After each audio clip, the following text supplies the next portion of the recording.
할렐루야. 사랑하는 대강의 가족 여러분, 오늘 하루도 하나님의 말씀과 동행하는 삶이 되길 소망합니다. 오늘 함께 나눌 하나님의 말씀은 에베소서 3장 1절에서 2절 말씀입니다. 이러므로 그리스도 예수의 일로 너희 이방인을 위하여 갇힌 자 된 나 바울이 말하거니와 너희를 위하여 내게 주신 하나님의 그 은혜의 경륜을 너희가 들었을 터이라. 아멘.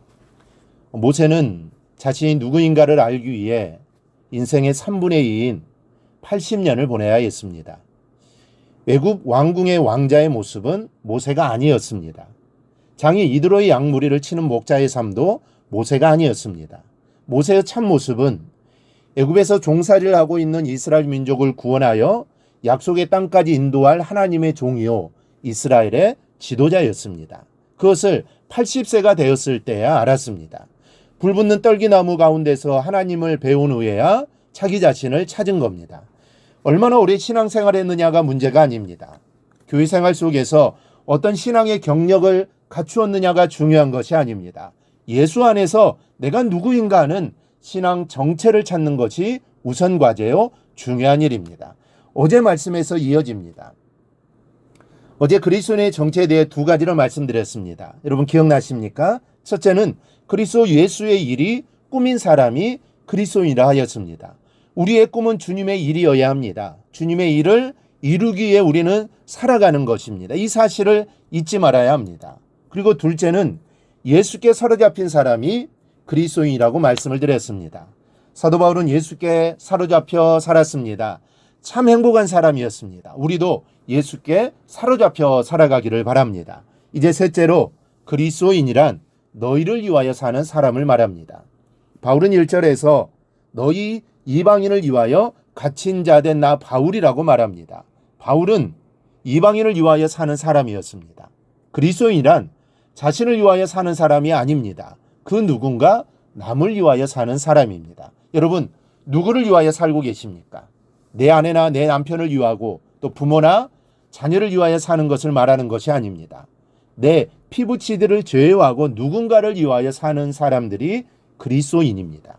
너희가 누구인지 분명해야 합니다. 만약 분명하게 나는 누구를 위하여 살고 있다라고 말할 사람이 없다면 내 신앙 정체가 무늬만 신앙인인 것이 아닌지 의심해 보아야 합니다. 우리는 십자가를 지신 예수님의 나머지 인생을 사는 사람들입니다. 예수님께서 이 땅에 여전히 계신다면 무슨 일을 하고 계실까를 생각하며 기도해 보면 내가 주님의 뒤를 따르며 해야 할 일이 정해질 것입니다. 그것이 주님께서 내게 주신 일이요 그 대상이 내가 위하여 살아야 할 사람들입니다. 예수님은 사람들의 아픔이 있는 자리에 계셨습니다. 죄인들과 함께하며 친구가 되어주셨고 문제가 있는 사람들을 만나 인생의 문제들을 모두 해결해 주셨습니다. 육신의 병뿐 아니라 심령의 병도 땅의 일뿐 아니라 하나님의 나라로 가는 문제까지 맡아주셨습니다. 빈부귀천의 차별이 없으셨고 남녀노소의 차별도 없으셨습니다. 모두의 친구로 사시면서 구원하시고 축복하시고 사랑하시고 희생해 주셨습니다. 지금 우리는 어느 자리에 있습니까? 예수님 병든 자 곁에 계신데 나는 그들을 나몰라 하지 않습니까? 주님은 죄인의 친구가 되는 자리에 계신데 나는 남의 허물을 들추며 은근히 그것을 즐기는 것은 아닙니까? 주님은 남의 문제를 내 문제처럼 아파하시면서 동행하고 계신데 나는 하나의 즐거움을 더 갖고 싶어 거리를 배회하고 있지는 않습니까? 누군가를 위해 내게 주신 시간에 몇 %나 사용하고 있습니까? 누군가를 위해 내 수입에 몇 %나 쓰고 있습니까? 내 기도의 몇 %가 다른 일을 위해 기도하는 분량입니까? 내 마음에 어느 정도가 타인의 아픔으로 채워져 있습니까? 이 비율에 따라 내가 그리스도인의 정체를 가지고 있는지 아닌지가 판가름 나는 것입니다. 우리 모두 다른 사람을 위한 삶을 살아가기를 바랍니다. 이러한 삶이 주님이 원하십니다. 그리고 이렇게 사는 자가 진정한 그리스도인입니다. 끝으로 그리스도인이란 너희를 위한 하나님의 경륜을 이루어가는 사람입니다. 경륜이란 일의 목표를 정하는 것으로부터 시작해서 계획하고 경영하고 관리해서 그 목표를 틀림없이 이루어내는 실제적인 활동과 행위를 통틀어 하는 말입니다. 깨달음과 계획과 행동까지의 전부를 경륜이라고 합니다. 이 경륜의 요소 중에 우리에게 가장 부족한 부분이 있다면 행동하는 것입니다. 깨달음의 기회는 충분합니다. 에베소서에서 우리는 얼마나 많은 말씀을 듣고 깨닫는지 모릅니다. 그리고 깨달음이 오면 마음속으로 생각을 합니다. 그래, 맞아. 그 말씀대로 살아야지. 그럼 어떻게 해야지? 이렇게 하면 되겠다 하는 것까지는 다들 잘합니다. 그런데 문제는 행동입니다. 여러분, 행동하려면 찾아가야 합니다.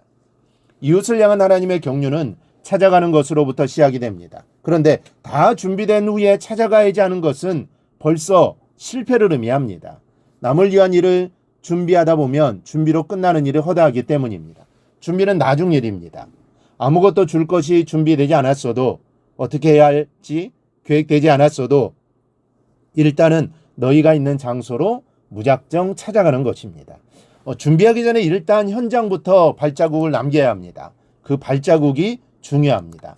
가고 또 오다 보면 길이 만들어지고 더 많은 사람들이 동참하여 큰 일을 이룰 수 있는 대로가 마련되는 겁니다. 여러분, 내 신분이 그리스도인임을 잊지 마시기 바랍니다. 그리스도인의 참모습을 찾기 위해 오늘도 무릎 꿇고 기도하는 하루가 되기를 바랍니다. 그러면 우리도 안디옥 교회의 성도들처럼 그리스도인이라는 말을 듣게 될 것입니다. 이렇게 살면 하나님이 얼마나 기뻐하시겠습니까? 우리 모두 하나님을 기쁘시게 하는 삶을 꼭 살아가기를 주님의 이름으로 축원합니다. 오늘 묵상한 말씀을 굳게 잡고 삶으로 실천하며 살아내는 대강의 모든 성도들이 되기를 축복합니다.